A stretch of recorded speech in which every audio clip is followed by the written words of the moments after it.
All right, welcome back. I had some videoing issues, so my phone just turned off randomly. Part 2 of part 2. So I think we're on example 4. And let's just jump right back in.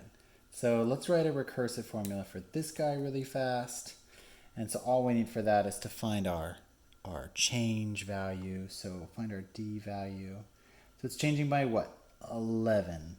So then all we need is to say a of n is some previous term, a of n minus 1 plus 11. There you go. And that's for all terms 2 or greater. All right, that's example 4. Now that was thrilling.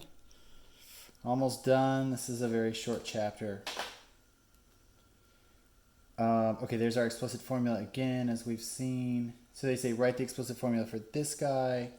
You can clearly see it's changing by 10. So we would just say a of n is what? Our first term 2 plus some change 10 times n minus 1. There you go. That's all there is to it. Now you can expand this out if you want. That's up to you. Really easy stuff. Number 6, this is probably one of the harder ones. Let's play this out. So we know the first term is a1. So a1 is 8. And this last term, an is negative 41. But we don't know its iteration. Cool. So we just need to plug all those values in and knock this out. So let's say negative 41, which is an. We're going to use the just general equation. We're going to say 8. And we're going to say plus d times n minus 1. Cool. Does that make sense? We just plug that into the main equation. I'll write that out more clearly. So that's like a of n equals a1 plus d times n minus 1. Okay, so I just plug that in, right?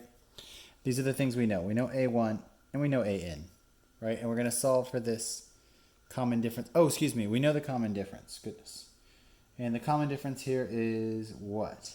It's going to be negative 7. Cool. I mean to say we're going to solve for the iteration n. So let's play around with this. I'll rewrite this up here. Since we're losing, I'm going to subtract 8 from both sides, and we get a negative 49 equals some negative 7 times n minus 1. Make room here. These markers are for huge boards. Divide by 7, divide by negative 7. What do we get? We get a positive 7 equals n minus 1. So n must be 8. So that means 8 iterations out. Or the 8th term, we would get our negative 41. Or in the finite sequence, we have 8 terms. However you like to think about it.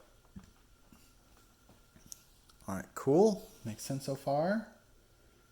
Number 7's in a workout problem. You guys can do that on your own. Super easy. And here's the homework for 11.2. So 11.2, of course, per usual, is going to be 7 through, and this is a shorter one, I believe. Not really. 55. Every other odd. All right, so that's 11.1, 11.2. I'll put up all 3 of these videos. I wish you guys the best. Good luck. Let me know if you have any questions.